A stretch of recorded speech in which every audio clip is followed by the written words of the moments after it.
வணக்கம். இன்னைக்கு நாம பார்க்க போற விஷயம் ஒவ்வொரு இந்திய பிசினஸுக்கும் ரொம்ப ரொம்ப முக்கியமானது. அதுதாங்க ஜிஎஸ்டி இன்வாய்சிங்.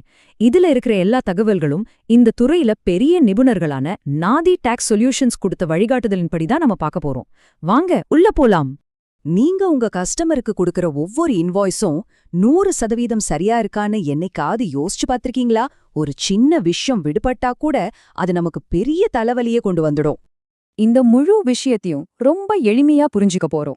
ஒரு பர்ஃபெக்ட் இன்வாய்ஸ்னா என்ன, அதை எப்போ எப்படி கொடுக்கணும், ஒருவேளை தப்பு பண்ணிட்டா அதை எப்படி சரி செய்யறதுன்னு எல்லாத்தையும் ஒண்ணு விடாம பார்க்கலாம்.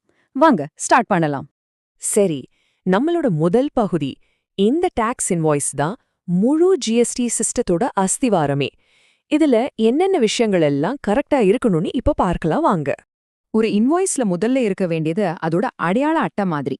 அதாவது யார் யாருக்கு சப்ளை பண்றாங்க, அவங்க முகவரி, ஜிஎஸ்டி நம்பர், அப்புறம் என்னைக்கு இந்த இன்வாய்ஸ் போடப்படுதுங்கிற தேதி, இது எல்லாமே இன்வாய்ஸே இல்ல. அடுத்து நீங்க என்ன பொருளை இல்லனா என்ன சேவைய வித்திருக்கீங்கங்கிற முழு விவரம். இதுல இந்த HSN கோடு ரொம்ப முக்கியம். அதுதான் உங்க பொருள் என்ன வகைன்னு அரசாங்கத்துக்கு சொல்லும். கூடவே எவ்வளவு என்ன விலைன்னு தெளிவா சொல்லிடணும். இப்ப வரதுதான் விஷயத்தோட இதே பகுதின்னு சொல்லலாம். நீங்க எவ்ளோ வரி வசூலிச்சிருக்கீங்க, அது சிஜிஎஸ்டியா எஸ்ஜிஎஸ்டியான்னு பிரிச்சு காட்டணும். இதை நீங்க சரியா செஞ்சா மட்டும்தான் உங்க கஸ்டமரால இன்புட் டாக்ஸ் கிரெடிட், அதாவது ஐடிசியா கிளைம் பண்ண முடியும். சோ ஏன் இதெல்லாம் இவ்ளோ முக்கியம்னு கேக்குறீங்களா? ரெண்டே காரணம்தான். ஒன்னு, உங்க கஸ்டமர் எந்த பிரச்சனையும் இல்லாம ஐடிசி எடுக்கணும். ரெண்டாவது, நாம தேவையில்லாத அபராதத்திலிருந்து தப்பிக்கணும். இது உங்க பிசினஸோட நம்பகத்தன்மையையும் அதிகரிக்கும். அடுத்த கட்டத்துக்கு போலாமா? ஒரு நல்ல இன்வாய்ஸ் ரெடி பண்றத மட்டும் போதாது, அதை சரியான நேரத்துல சரியான முறையில கொடுக்கணும். அதுக்கு என்ன ரூல்ஸ் இருக்குன்னு இப்ப பார்க்கலாம். இந்த நம்பரை நல்லா ஞாபகம் வச்சுக்கோங்க. 30.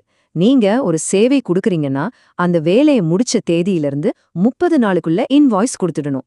இதுதான் பொதுவான விதி. ஆனா இந்த 30 நாள் விதியில சில விதிவிலக்குகளும் இருக்கு. உதாரணத்துக்கு, பேங்க்ஸ் அல்லது இன்சூரன்ஸ் கம்பெனி மாதிரி நிதி நிறுவனங்களுக்கு 45 நாட்கள் வரை டைம் இருக்கு. சோ உங்க துறைக்கு எது பொருந்தும்னு பாத்துக்கணும்.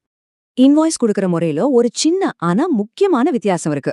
நீங்க பொருளை அனுப்புறீங்கன்னா 3 காப்பி எடுக்கணும். ஒன்னு உங்களுக்கு, ஒன்னு வாங்குறவருக்கு, இன்னொன்னு அந்த பொருளை கொண்டு போற டிரான்ஸ்போர்ட்டருக்கு. ஆனா சேவைனா 2 காப்பி போதும். சரி, நிறைய பேருக்கு வர்ற ஒரு பொதுவான சந்தேகம் இது. டாக்ஸ் இன்வாய்ஸ்னா என்ன, பில் ஆஃப் சப்ளைனா என்ன, ரெண்டுக்கும் என்ன வித்தியாசம், தப்பான டாக்குமெண்ட்டை யூஸ் பண்ண என்ன ஆகும்? வாங்க இத பத்தி தெளிவா பார்க்கலாம். ரொம்ப சிம்பிள்ங்க. நீங்க விக்கிற பொருள் மேல ஜிஎஸ்டி வரி இருந்தா நீங்க கொடுக்க வேண்டியது டாக்ஸ் இன்வாய்ஸ். ஒருவேளை உங்க பொருளுக்கு வரி விலக்கு இருந்தா, இல்லனா நீங்க காம்போசிஷன் டீலரா இருந்தா, நீங்க கொடுக்க வேண்டியது பில் ஆஃப் சப்ளை. இதுல வரி விவரங்கள் இருக்காது. இது ஒரு கோல்டன் ரூல் மாதிரி ஞாபகம் வச்சுக்கோங்க. ஜிஎஸ்டி இருக்கா அப்ப டாக்ஸ் இன்வாய்ஸ், ஜிஎஸ்டி இல்லையா அப்போ பில் ஆஃப் சப்ளை. அவ்வளவுதான் விஷயம். ரொம்ப சிம்பிள் இல்லையா? ஒருவேளை சப்ளை பண்றதுக்கு முன்னாடியே கஸ்டமர் கிட்ட இருந்து அட்வான்ஸ் வாங்கினா என்ன பண்றது? இந்த மாதிரி நேரங்கள்ல தான் வவுச்சர்கள் தேவைப்படும். இந்த மாதிரி விஷயங்கள்ல சில சமயம் குழப்பம் வரலாம். அதனால தான் நாதி டாக்ஸ் சொல்யூஷன்ஸ் மாதிரி நிபுணர்களோட உதவி சரியான டாக்குமெண்ட்டை தேர்வு செய்ய ரொம்ப உதவியா இருக்கும். இங்க 3 முக்கியமான வவுச்சர்கள் இருக்கு. அட்வான்ஸ் வாங்கினா அதுக்கு ரெசீட் வவுச்சர், ஒருவேளை அந்த சப்ளை நடக்கல பணத்தை திருப்பி கொடுக்குறீங்கன்னா அதுக்கு refund voucher, reverse charge mechanism கீழே வர சப்ளைக்கு பேமெண்ட் வவுச்சர். இதெல்லாம் உங்க கணக்குகளை சரியா வச்சுக்க உதவும். நம்ம இறுதி பகுதிக்கு வந்தாச்சு. பிசினஸ்னா தப்புகள் நடக்கத்தானே செய்யும். ஒரு இன்வாய்ஸ்ல தப்பு பண்ணிட்டா அதை எப்படி சரி செய்யறது, அதுக்கு என்ன வழிகள் இருக்குன்னு இப்ப பார்க்கலாம். கிரெடிட் நோட் அல்லது டெபிட் நோட்டுங்கிறது ஒரு கரெக்ஷன் டாக்குமெண்ட் மாதிரி தான். அசல் இன்வாய்ஸ்ல செஞ்ச தப்ப சட்டப்படி சரி பண்ண இது உதவுது. முக்கியமா எந்த இன்வாய்ஸ்க்கான திருத்தம்னு அதோட நம்பரையும் தேதியையும் இதுல கண்டிப்பா குறிப்பிடணும்.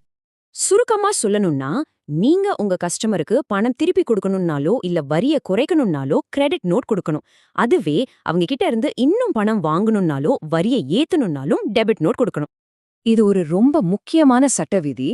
கொஞ்சம் கவனிங்க. சில குறிப்பிட்ட சட்டப்பிரிவுகளின் கீழ வரி வசூலிக்கப்பட்டா அந்த இன்வாய்ஸை வச்சு வாங்குறவர் இன்புட் டாக்ஸ் கிரெடிட் எடுக்க முடியாது.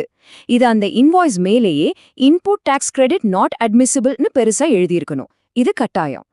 நாம இவ்ளோ நேரம் படுறது வெறும் பேப்பர் வேலை கிடையாது.